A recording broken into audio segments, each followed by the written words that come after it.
हर वर्ष जो है कैंसर के नए मरीजों की मात्रा बढ़ती जा रही है, किंतु इसके अंदर एक मैं समझता हूं कि एक कैच है, एक हमें समझने वाली चीज है। तथ्यों के हिसाब से यदि हम बात करें तो हरियाणा के अंदर ऐसा माना जाता है कि हर 5वें पुरुष को और हर 8वीं महिला को कैंसर है। इन तथ्यों के हिसाब से बात करें और हम लोग फरीदाबाद की बात करें तो फरीदाबाद के अंदर करीबन 25 लाख की जनता होगी। यदि मैं अभी नगर निगम चुनाव हुए तो 15 लाख वोटर था फरीदाबाद में, तो हम मान लेते हैं कि फरीदाबाद में नगर निगम क्षेत्र में 25 लाख लोग होंगे डॉक्टर साहब जी। मतलब अगर जिले की हम लोग बात करें, जिले की और भी ज्यादा तो यदि हम लोग नगर निगम की बात करें 25 लाख की जनता के अंदर यदि हम लोग इतने आंकड़ों की बात करें कि हर 5वें पुरुष और 8वीं महिला को कैंसर होगा, इन आंकड़ों के हिसाब से फरीदाबाद नगर निगम के अंतर्गत में ही 3 से 4 लाख कैंसर के मरीज होंगे। नमस्कार फरीदाबाद, मैं सौरभ भारद्वाज। एक बार फिर आप सभी का हार्दिक अभिनंदन है, स्वागत है व्यूअर स्टूडियो पॉडकास्ट में। और आज डॉक्टर मीत कुमार हमारे यहाँ पहुंचे हैं, स्टूडियो पहुंचे हैं। सबसे पहले तो डॉक्टर साहब का स्वागत, हार्दिक अभिनंदन। धन्यवाद। और आप ये समझ लें कि पूरे दिल्ली एनसीआर में डॉक्टर साहब का एक बड़ा नाम है, खासतौर से उन पेशेंट्स के बीच जो कैंसर से जूझ रहे हैं, जो थैलेसीमिया से जूझ रहे हैं, जो ब्लड कैंसर से जूझ रहे हैं खासतौर से। और डॉक्टर साहब उनके लिए एक देवता के समान हैं, ऐसा समझ लें आप। मैरिंगो एशिया हॉस्पिटल में होते हैं और बातचीत करेंगे आज इसी के संदर्भ में। डॉक्टर साहब के साथ बातचीत करेंगे और समझने की कोशिश करेंगे डॉक्टर साहब से कि जो कैंसर है आमतौर पर ये क्यों होता है। डॉक्टर साहब सबसे पहले तो स्वागत हमारे स्टूडियो में। बहुत अच्छा लगा मुझे आकर के। डॉक्टर साहब बहुत सारे डिग्रियां आपकी हैं और उनके बारे में चर्चा नहीं करेंगे, लेकिन हम खास तौर से बात करेंगे, इतनी लंबी कतार लगी रहती है आपके पास मरीजों की।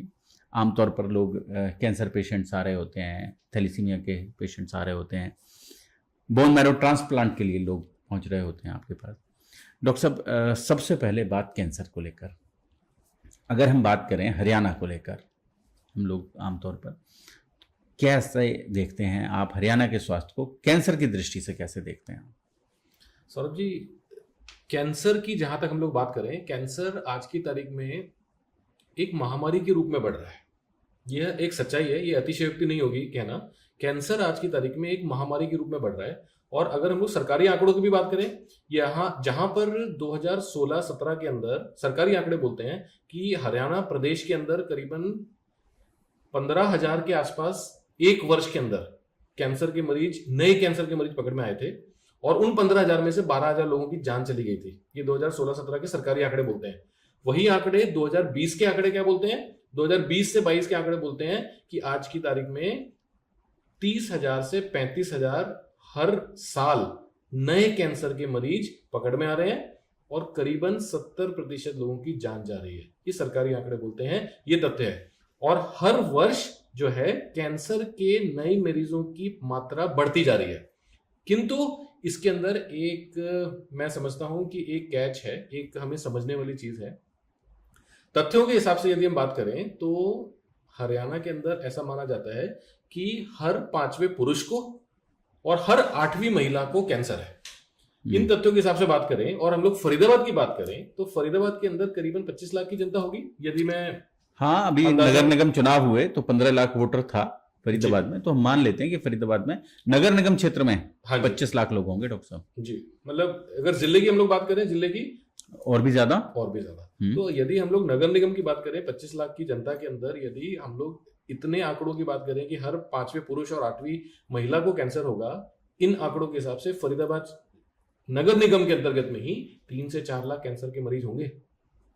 यह तथ्य बोलते हैं, किंतु जो हम लोग सरकारी आंकड़े देखते हैं तो उसके अंदर क्या देखते हैं कि आंकड़ों की मात्रा काफी कम है। इसका क्या मतलब निकलता है? कहां 30,000, 35,000 और कहां 3 लाख, यानी कि जितने कैंसर के मरीज पकड़ में आ रहे हैं उससे 10 गुना मरीज हैं। सिर्फ फरीदाबाद की बात कर रहे हैं हम लोग इस वक्त। तो अगर इतने ज्यादा मरीज हैं तो या तो उनको समय पर पकड़ा नहीं जा रहा है, कई मरीज इसमें से ऐसे होंगे जो कि कैंसर पकड़ में आने से पहले ही अपना दम तोड़ दे रहे होंगे। कई ऐसे लोग होंगे जो कैंसर का नाम सुनकर अपनी बीमारी के भय से इलाज कराने नहीं जा रहे होंगे ये बहुत कॉमन होता है हमारे सामने। पैसा भी कि तो नहीं है डॉक्टर साहब लोगों के पास। चौथा प्रश्न कि पैसे के अभाव में लोग कैंसर जानते हैं कि मुझे कैंसर है, उसके बावजूद भी इलाज कराने की हिम्मत नहीं कर पाते हैं। और सबसे बड़ी मैं इसमें समझता हूं कि पैसे भी ज्यादा बड़ी समस्या ये है कि कैंसर का नाम सुनकर के लोग ये सोचते हैं कि जी कैंसर हो गया, जिंदा तो बचना नहीं है, हम लोग इलाज करा करके पैसा क्यों खर्च करें। लोगों की सबसे बड़ी जो आज की तारीख में मानसिक रोग है वो यही है कि कैंसर का नाम सुनते ही लोगों के मन के अंदर ये आ जाता है कि कैंसर यदि हो गया है तो हम लोग इलाज करा करके पैसा क्यों बर्बाद करें, ठीक तो होना नहीं है। इस सोच को हमको बदलने की जरूरत है। हम लोग 2025 में बैठे हैं, हम लोग 2000 में या 1980 के दशक में नहीं बैठे हैं जहां पर 100 में से 80 लोगों की कैंसर में पकड़ में आने के बाद जान चली जाती थी। हम लोग 2025 में बैठे हैं जहां पर आज की तारीख में हम लोग ये बोलते हैं कि यदि 100 लोगों को कैंसर है तो 100 लोगों में से 70 लोगों को कैंसर आजीवन ठीक किया जा सकता है। इन तथ्यों को जानने के बावजूद भी यदि हम लोग सजग नहीं होते हैं तो हमारी गलती है, हमारा सोसाइटी फेलियर है, हमारा कलेक्टिव फेलियर है। और इस कलेक्टिव फेलियर में मैं समझता हूं कि सबसे ज्यादा योगदान आप दे सकते हैं, सोशल मीडिया दे सकता है, बॉलीवुड दे सकता है। मैं एक बहुत सारे प्लेटफॉर्म्स पर इसकी चर्चा करता हूं। बॉलीवुड, जब हम लोग आनंद मूवी आई थी तब से ये देखते आ रहे हैं कि लिम्फोसार्कोमा ऑफ इंटेस्टाइन जिसको हो गया, अमिताभ बच्चन को हो गया, वो जिंदा नहीं बचेगा। उसके बाद राजेश खन्ना जी को तो आप जितनी बॉलीवुड मूवी उठा के देख लीजिए, कोई एक मूवी जिसके अंदर किसी व्यक्ति को कैंसर हुआ हो और वो जिंदा बच गया हो, होता ही नहीं ऐसा। कारण क्यों है? क्यों ऐसा बॉलीवुड हमें दिखाता है? ट्रेजेडी किंग बनाएंगे वो, जिसको भी उनको ट्रेजेडी दिखानी है उनको वो कैंसर करा देंगे स्टोरी लाइन के अंदर और उनको फिर डेड घोषित कर देंगे। क्यों यह परसेप्शन सोसाइटी में क्रिएट किया जा रहा है कि जिसको भी कैंसर होगा वो जिंदा नहीं बचेगा? बॉलीवुड को एक रिस्पॉन्सिबिलिटी लेनी चाहिए कि रियल पिक्चर दिखाए। और रियल पिक्चर ये होगी कि 2025 में कैंसर के मरीज ठीक हो सकते हैं। जब ये उनको एक नॉर्मल रूटीन में दिखाना शुरू कर देंगे तब लोगों को विश्वास शुरू होना शुरू होगा कि नहीं जी कैंसर से बचा जा सकता है। और जब तक लोगों को ये विश्वास नहीं होगा कि कैंसर ठीक हो सकता है तब तक वो इलाज नहीं कराएंगे। और इसी तरह से हम लोग लोगों को, हमारी जो कैंसर से पीड़ित सदस्य हैं उनको, वो लोग अपनी जीवन गंवाते रहेंगे। बहुत बढ़िया। तो अवेयरनेस की बहुत ज्यादा जरूरत है, आपको लगता है? जी, अवेयरनेस की लोगों और एक पॉजिटिव अवेयरनेस की बहुत ज्यादा जरूरत है। मैं सिर्फ अवेयरनेस नहीं बोलूंगा, मैं उसके आगे ये ऐड करना चाहता हूँ, पॉजिटिव अवेयरनेस की बहुत ज्यादा जरूरत है। लोगों के भीतर एक जो आप कह लें कि जीवन प्रेरणा की आवश्यकता है, ताकि लोग अपने मन में हतोत्साहित ना हो और लोग एक आत्मविश्वास के साथ इस बीमारी के साथ लड़ाई लड़ें। डॉक्टर साहब, सबसे इंपॉर्टेंट चीज हम लोग बात कर रहे हैं किस किस तरह के कैंसर आमतौर पर? जी देखिए, सबसे साधारण प्रकार के कैंसर महिलाओं में अलग होते हैं, पुरुषों में अलग होते हैं। यदि हम लोग महिलाओं की बात करें तो महिलाओं के अंदर सबसे कॉमन कैंसर जो होते हैं ब्रेस्ट कैंसर, उसके बाद गर्भाशय के कैंसर, और उसके बाद लंग कैंसर, और उसके बाद ब्लड कैंसर। तो यह सबसे कॉमन कैंसर्स होते हैं जो महिलाओं में पाए जाते हैं। अच्छा, इसमें भी जेंडर डिस्क्रिमिनेशन है डॉक्टर साहब? मैं अभी देखा था, आप बता रहे थे कि 5 पुरुषों में से 1 और 8 महिलाओं में से 1 जी को हो जाता है हरियाणा में, जो आंकड़े हैं WHO के। तो ऐसा क्यों डॉक्टर साहब? देखिए, ये बहुत ही मतलब एक लॉजिकल सा सवाल पुरुष है। में, हाँ, पुरुषों में क्यों कैंसर ज्यादा होता है? पुरुषों की जीवन शैली और पुरुषों का खान पान क्या महिलाओं से अलग है? हमारे हरियाणा में बिल्कुल है। हुक्के का सेवन, आप हर गली नुक्कड़ के चौराहे पे चले जाएं, वहां पर आपको पुरुष हुक्का का सेवन करते हुए दिखाई देंगे। यदि आप शहर से निकल करके गांव की तरफ किसी भी गांव में चल जाए, सोशल कल्चर है, ये सोशल कल्चर है। तो यह हुक्का जो है उसके अंदर तंबाकू है, और तंबाकू किसी भी प्रकार के कैंसर के लिए सबसे प्रथम कारण होता है। तो इससे निकल करके मैं एक बड़ा प्रश्न लेता हूं कि यदि तंबाकू कैंसर होने का सबसे बड़ा कारण है, अल्कोहल का सेवन कैंसर होने का बहुत बड़ा कारण है, अनहेल्दी हैबिट्स यानी कि जरूरत से ज्यादा सिडेंटरी लाइफस्टाइल होना, मतलब जो शहरों का कल्चर है कि जी बैठे बैठे कुर्सी पर बैठ करके काम करेंगे, फिजिकल एक्टिविटी होती नहीं है, तो यह कैंसर होने का कारण है। स्ट्रेस होने की वजह से नींद कम हो पाना अपने आप में कैंसर का कारण है। खाना समय पर ना खाना और जो हाथ में आए वो खा लेना, जंक फूड का सेवन करना, यह अपने आप में कैंसर का एक कारण है। तो यदि इतने सारे कारण, इस प्रकार की जीवन शैली और खान पान के हम लोग माहौल में रह रहे हैं, तो कैंसर तो होना लाजमी है। यदि शहरों में कैंसर नहीं होंगे तो और कहाँ होंगे। अच्छा, एक तथ्य जो है मैं फरीदाबाद के बारे में बता दूं कि जो हम लोग भी आंकड़ों की बात कर रहे थे, हरियाणा क्षेत्र के अंदर कैंसर के मामले सबसे ज्यादा फरीदाबाद में है और फरीदाबाद के बाद सिरसा और फतेहाबाद में है। क्या कारण है इसका? इंडस्ट्रियलाइजेशन। जो हमारे यहाँ पर इतनी ज्यादा फरीदाबाद के अंदर इंडस्ट्रियल पॉपुलेशन है, उसके चलते हमको ये दिखता है कि हम लोग प्रगति कर रहे हैं, हम लोग विकासशील हैं, किंतु उसके साइड इफेक्ट्स भी हैं अपने, उसके नुकसान भी हैं अपने, उसके डाउनसाइड भी हैं। और वो ये है कि इस प्रकार के जो सोशल बीमारियां हैं वो हमारे फरीदाबाद की जनता में बढ़ रही हैं और साल दर साल बढ़ रही हैं। मैं तो बड़ा चौंक रहा हूं इस बात को सुनकर कि 3 लाख मरीज फरीदाबाद में कैंसर के, ये आंकड़े बोलते हैं। तो मुद्दे की जो मैं बात करने की कोशिश कर रहा था, यदि इस प्रकार की जीवन शैली और इस प्रकार के खान पान से संबंधित यदि कैंसर होते हैं, एक लाजमी सा सवाल बनता है कि कोई व्यक्ति अपनी जीवन शैली सुधार ले और अपने खान पान को यदि सुधार ले तो क्या कैंसर नहीं होंगे? इसमें तथ्य ये बोलते हैं कि यदि हम लोग अपनी जीवन शैली में से स्ट्रेस हटा दें, एडिक्शन हटा दें, यानी कि तंबाकू का सेवन और शराब का सेवन हटा दें और एक सात्विक भोजन की तरफ आगे बढ़ें, 50% लोगों को कैंसर होने से बचाया जा सकता है। मतलब ये जो 5 है ये 10 पे पहुंच जाएगा। ये जो 5 है वो 10 पे पहुंच जाएगा, 10 में से कोई एक। तो ये एक बहुत बड़ी बात है कि यदि हम लोग, क्या करना है हमें, ये जो एडिक्शन फॉर्मिंग सब्सटेंसेस हैं उनके सेवन को कम करना है। इसमें आधिकारिक एवं सरकारी रूप से भी हमें बहुत सहायता की जरूरत है कि तंबाकू के ऊपर किस तरह से बैन लगाया जाए। मैं समझता हूँ सरकार अपनी तरफ से बहुत सारे प्रयत्न कर रही है, जैसे हम चर्चा कर रहे थे कुछ समय पहले कि तंबाकू के रोकथाम के लिए क्या क्या किया जाए। हम तो सिनेमा हॉल में जाते हैं तो वो राजेश हरारे का एक बड़ा सा वीडियो चल जाता है जी, टाटा इंस्टीट्यूट का, मुंबई का जी, और उसको दिखाते हैं तो वो थोड़ा सा लोगों में बड़ा एक भाव आता है कि किसी तरह से हम अपनी स्मोकिंग हैबिट्स को थोड़ा कम करें। डॉक्टर साहब, ये तो हो गया, हो जाता है, इसका क्योर कैसे है?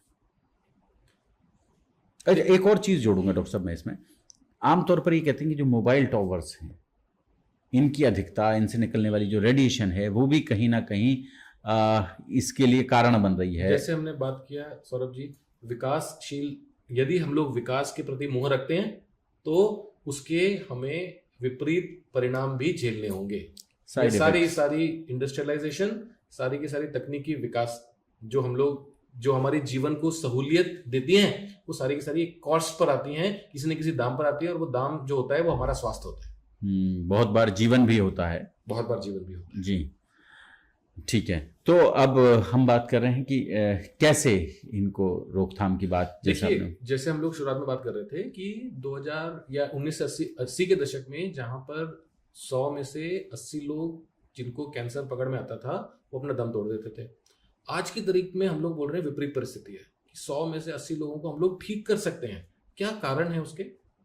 किस वजह से जो आज से 40-45 साल पहले जो चीज संभव नहीं थी आज वो संभव क्यों है? उसका जो सबसे बड़ा कारण है वो कारण ये है कि जो मेडिकल फील्ड के अंदर विकास हुए हैं, बीमारियों को पकड़ने की क्षमता, जो उस समय पर उस प्रकार के इक्विपमेंट्स ही नहीं थे कि सीटी स्कैन उस टाइम पर थे नहीं, सीटी स्कैन के बिना कैंसर नहीं पकड़ सकते, पेट स्कैन उस टाइम पर नहीं थे।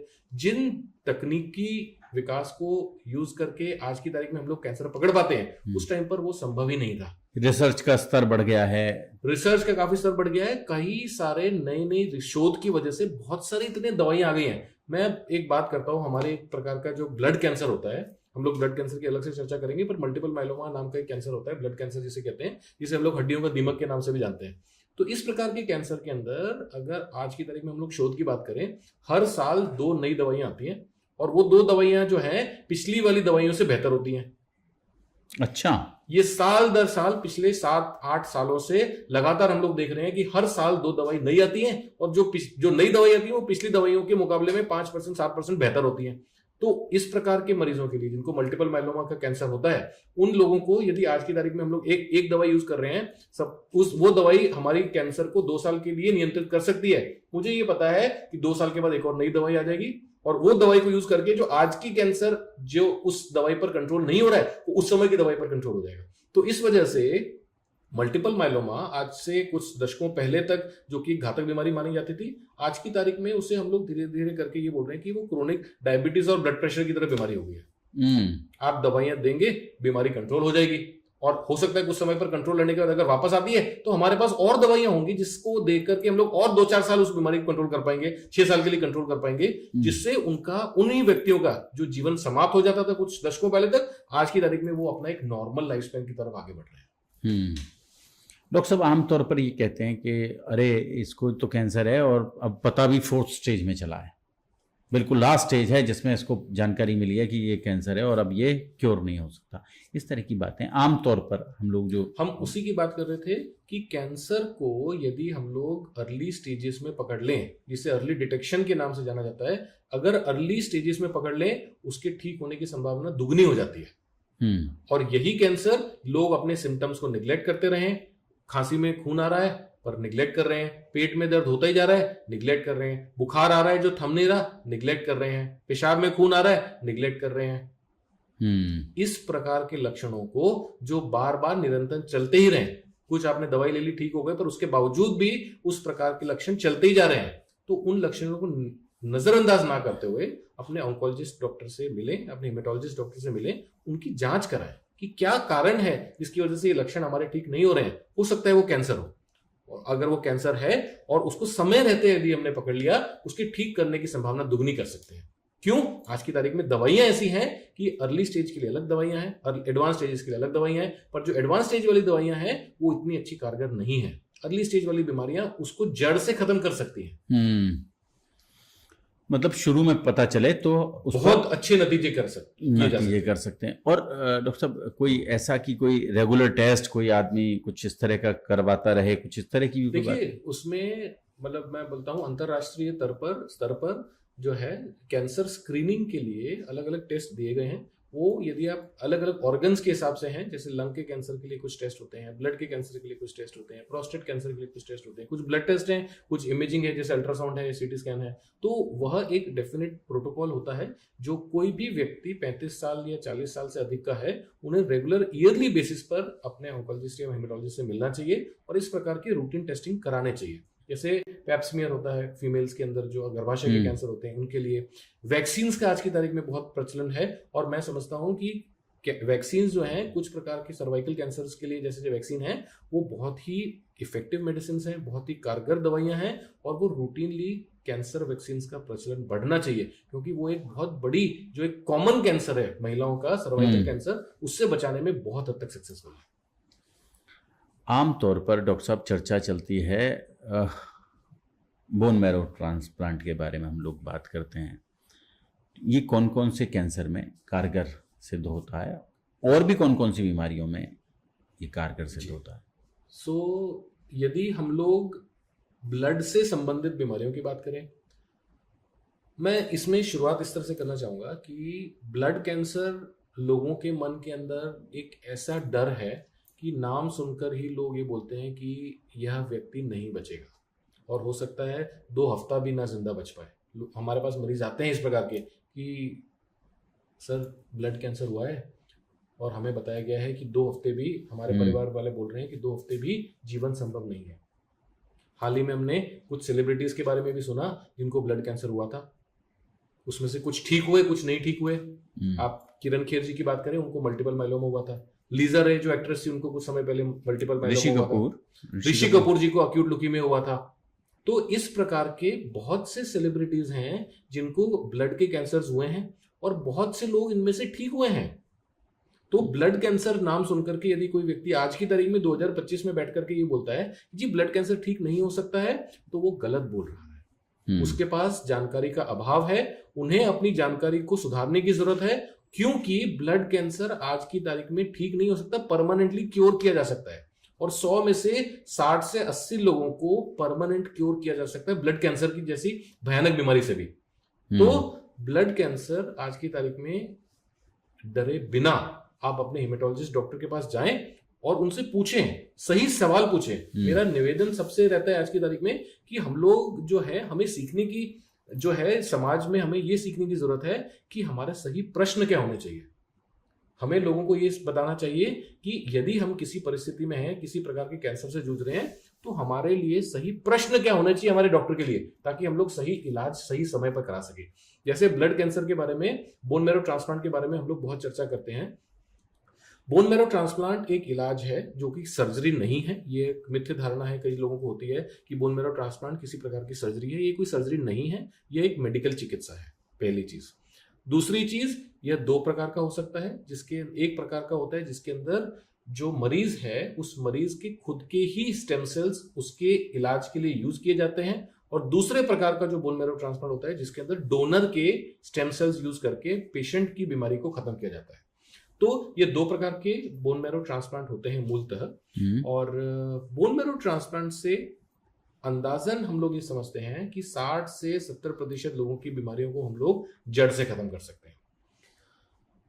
कौन सी बीमारियां ऐसी हैं जिसके लिए बोन मैरो ट्रांसप्लांट कारगर है आमतौर पर जी, और कौन सी बीमारियां हैं जिसके लिए यह सफल चिकित्सा के रूप में देखा जाता है?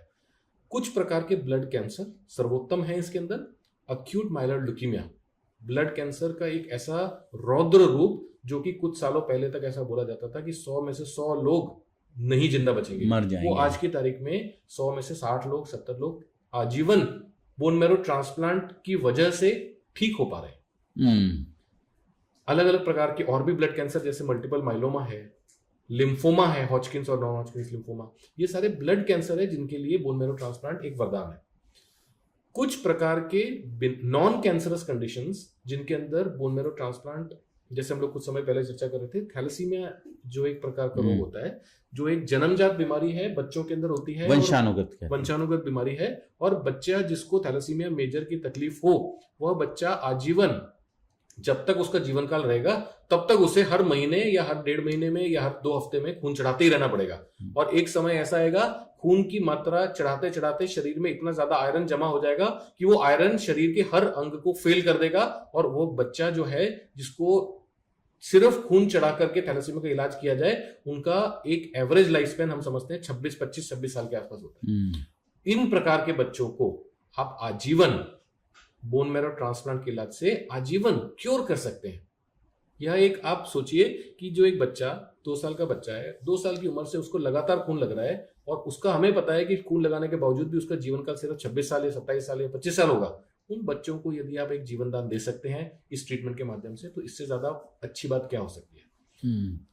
कुछ प्रकार की नॉन कैंसरस कंडीशन और भी होती है, जैसे हम लोग एप्लास्टिक एनीमिया कहते हैं। एप्लास्टिक एनीमिया का मतलब होता है कि जी बोन मैरो ने काम करना बंद कर दिया है, बोन मैरो काम नहीं कर रहा है, तो उस अवस्था को एप्लास्टिक एनीमिया कहते हैं।